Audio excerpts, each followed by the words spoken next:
I was calling a guy this morning in my Discord community. You can join in the description below, by the way. And he asked me, how do I deal with disrespect? And I told him that when it comes to disrespect, there are many caveats and things of consideration, especially when we have a relationship with someone, we're friends with somebody.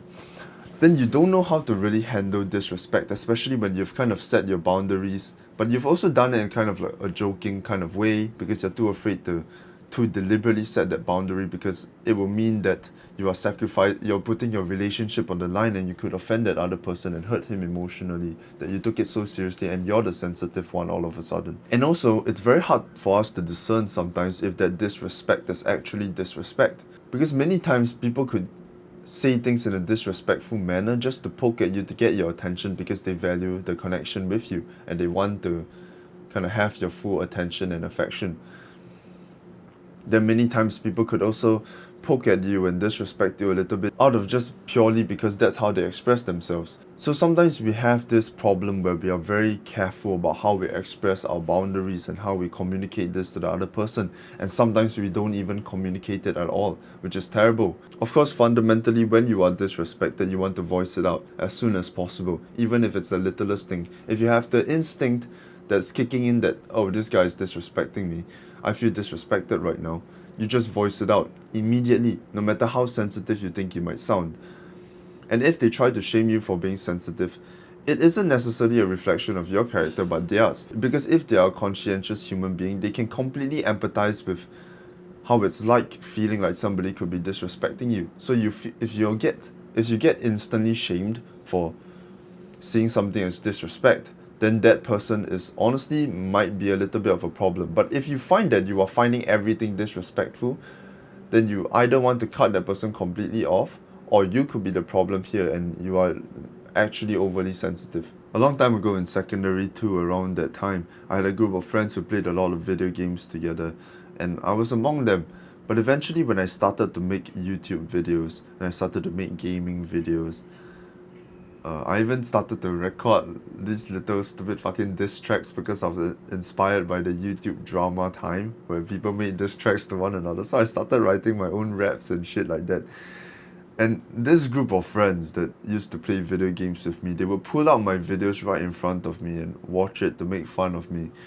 And slowly I would be ostracized by them. And I would always laugh it off every time they played it in front of me, or start to slowly withdraw myself without really saying anything about it, or trying to set my boundaries, or trying to scope them and tell them to stop. I never really seriously and honestly confronted them, and I was just slowly left out and ostracized. If you find that wherever you go you're being disrespected, every single person you speak to, all your friendships, they start to find things to disrespect you about, then you could actually be the problem, honestly. And then you need some serious work there. But ideally, you should have enough options and enough self-esteem and enough people to bounce off your ideas with, to discern when somebody is actually being disrespectful or not. And you'll never know that without external validation, unfortunately, because we need some reminders ourselves of what is malicious and what isn't. And if we let our innate fears make us too sensitive, then we'll be difficult to connect with as a person. To deal with disrespect, a lot of people rehearse conversations and think about ways that if somebody said something or did something to them, how would they respond exactly.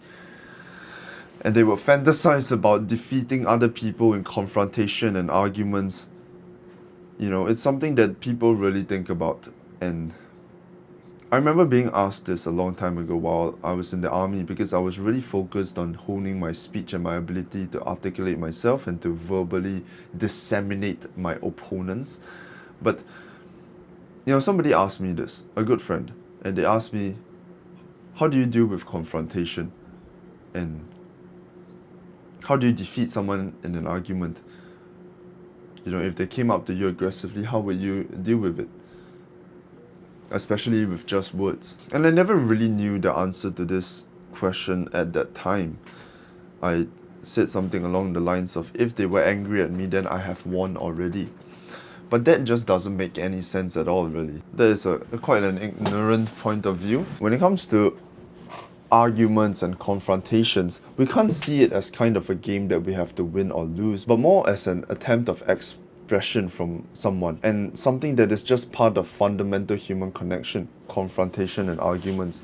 It is these little conflicts that prevent large-scale wars and humongous fucking battles. It is these tiny conflicts that keep human connection going. It is these tiny conflicts that encourage communication. So these tiny conflicts, these confrontations are absolutely necessary, and you cannot think of them as negative, but something that you want to welcome and something that you are kind of grateful for, and something that you are capable of handling and understanding that you'll be okay, and understanding not to take it entirely personally or to reflect on your character, unless you are kind of deliberately seeking it out and being confrontational for no fucking reason and being a bastard about it.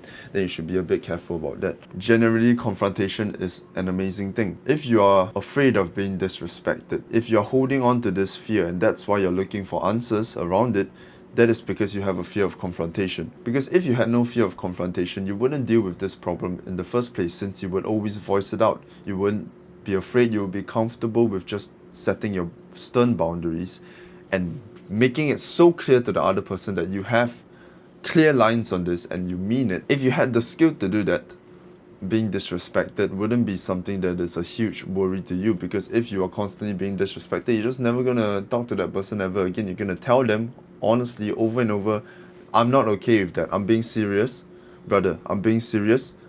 I love you. I'm not okay with that. And if you continue to do that, I won't speak to you again. And then if they continue to do that, you keep your promise and don't speak to them again. If you had a shit ton of skill in confrontation, this wouldn't be a problem for you.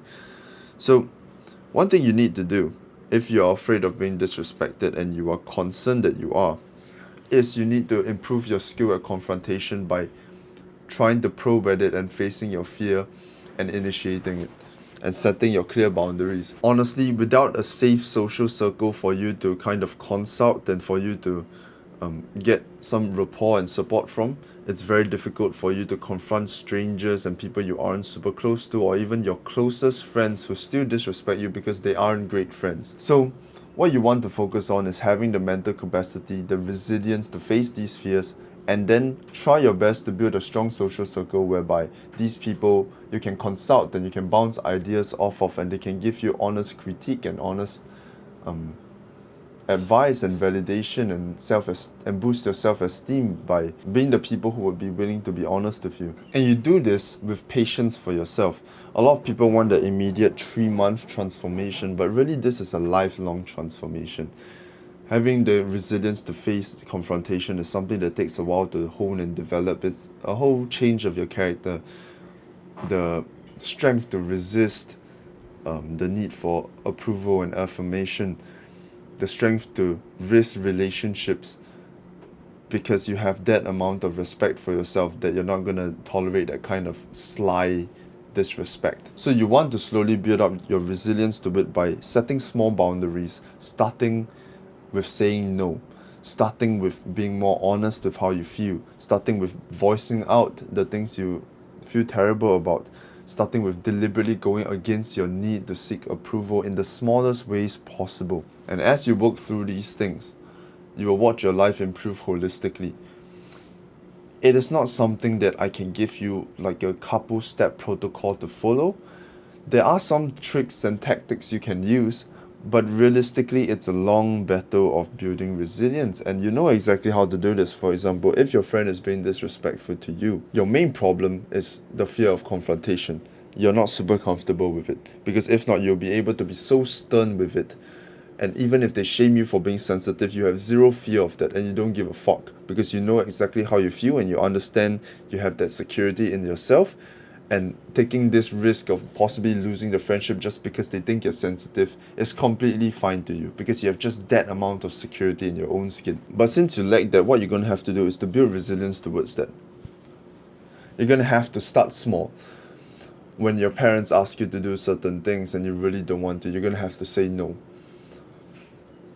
When somebody tries to shame you for something, you're going to have the courage to walk out of that room or say don't do that. When somebody asks you for something, to send them answers for a piece of homework or to ask you out and you're not available and you're too afraid to say you're not available or say no, I don't want to help you with that. You're too afraid to say no to things. You practice saying no, You practice prioritizing pleasing yourself, and then also you slowly set boundaries and move towards that confrontation step by step. That's how you're going to reorient yourself. That's the only way you can build yourself up and become a more robust and confident person who is more secure in his own skin by deliberately facing your fears. That's the only way around it. You can't outthink your fear. You can't out-rationalize all the different caveats and considerations in order to become less afraid of confrontation. You have to actually face it. You have to actually develop resilience towards life.